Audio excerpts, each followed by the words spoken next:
ایک شخص آیا کہا یا رسول اللہ اخبرنی بعمل یدخلنی الجنہ ویباعدنی من النار، اللہ کے رسول مجھے کوئی ایسا عمل بتا دے کہ میں جنت میں داخل ہو جاؤں اور جہنم سے دور ہو جاؤں۔ طویل سوال کیا یہ، تو اس کے سوالات پہ حضور جواب دیتے چلے گئے۔ حضور علیہ الصلوۃ والسلام نے فرمایا کہ تم بہت بڑی بات پوچھی ہے تم نے، لیکن یہ بڑی اور بھاری ہونے کے باوجود اس بندے کے لیے آسان ہے جس کے لیے اللہ آسان کر دے اور جسے اللہ توفیق دے دے۔ لو سنو، پھر سب سے مقدم بات تو یہ کہ دین کے ان بنیادی مطالبوں کو فکر اور اہتمام سے ادا کرو۔ اللہ کی عبادت کرو، اس کے ساتھ کسی کو شریک نہ کرو، اچھے طریقے اور دل کی توجہ کے ساتھ نماز ادا کرو، زکوٰۃ دیا کرو، رمضان کے روزے رکھا کرو، بیت اللہ کا حج کیا کرو۔ یہ بات تو فرما دی۔ پھر فرمایا میں تمہیں کچھ اور خیر کے دروازے بتاؤں؟ گویا کچھ اب تک آپ نے بتلایا یہ تو اسلام کے ارکان اور فرائض تھے، فرمایا کچھ اور خیر کے ابواب دروازے بتاؤں؟ کہا یا رسول اللہ ضرور بتلائیں۔ اس سے مراد آپ کی نفلی عبادت تھی۔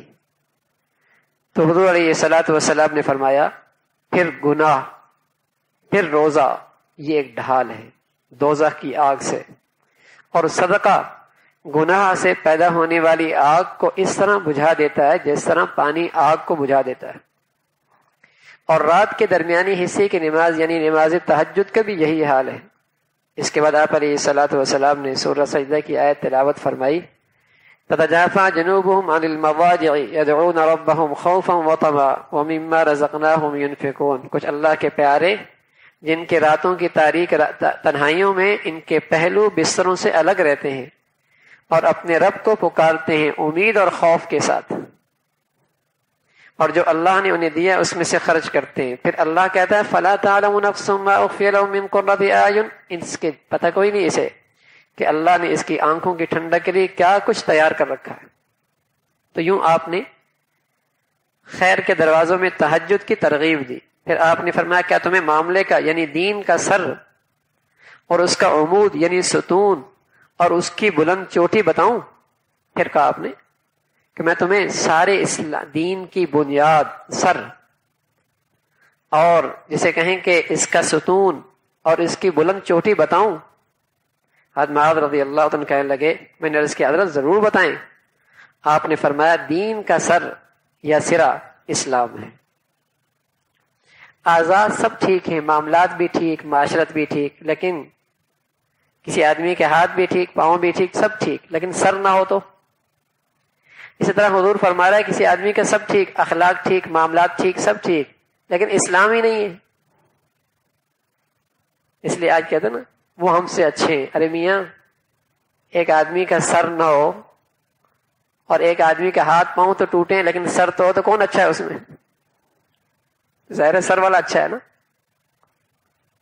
یہ جملہ درست نہیں ہے کہ وہ ہم سے اچھے ہیں، کوئی ظاہری طور پہ کچھ چیز دیکھنے کا وہ ہم سے اچھے ہیں۔ کیوں اچھے ہیں بھائی؟